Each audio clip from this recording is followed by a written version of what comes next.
Hello అందరికీ, welcome to M J updates. కొత్త చేయూత పెన్షన్ల గురించి అప్డేట్ అయితే చెప్పబోతున్నాను. అసలు కొత్త చేయూత పెన్షన్లు పెంచుతారా లేదా? నవంబర్ నెల పెన్షన్లు ఆల్రెడీ పంపిణీ చేయడం అయితే స్టార్ట్ చేశారు. అవి ఎప్పటి వరకు ఇస్తారో ఇలాంటి ఇన్ఫర్మేషన్ ఈ వీడియోలో చెప్పబోతున్నాను. సో వీడియోని స్కిప్ చేయకుండా కంప్లీట్గా చూడండి. అలాగే మన ఛానల్ ఎవరైనా కొత్తగా చూస్తూ ఉంటే లైక్ చేయండి, షేర్ చేయండి, సబ్స్క్రైబ్ అయితే చేసుకోండి.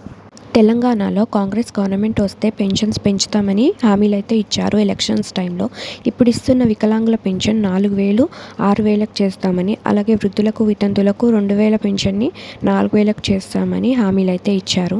ఇప్పుడు గవర్నమెంట్ వచ్చి సంవత్సరం పూర్తయినా కూడా పాత పెన్షన్లే ఇప్పటి వరకు అయితే ఇస్తూ వస్తున్నారు.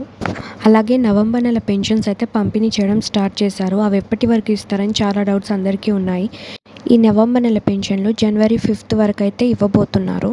అలాగే ఈ పెన్షన్లు పెంచుతారా లేదా అని చాలా డౌట్స్ అయితే అందరికీ ఉన్నాయి. పెన్షన్లు అయితే ఖచ్చితంగా పెంచబోతున్నారు. ఇప్పటి వరకు వచ్చిన ఇన్ఫర్మేషన్ ప్రకారం సంక్రాంతి తర్వాత ఈ కొత్త పెన్షన్లు అయితే ఇవ్వబోతున్నారు. అలాగే మిగిలిన పథకాలు కూడా త్వరలో అమలైతే చేయబోతున్నారు. సో మీకు ఈ ఇన్ఫర్మేషన్ ఎలా అనిపించిందో నాకు కమెంట్స్లో చెప్పండి. మీకు ఈ వీడియో నచ్చినట్టయితే లైక్ చేయండి, షేర్ చేయండి, సబ్స్క్రైబ్ అయితే చేసుకోండి. Thanks for watching.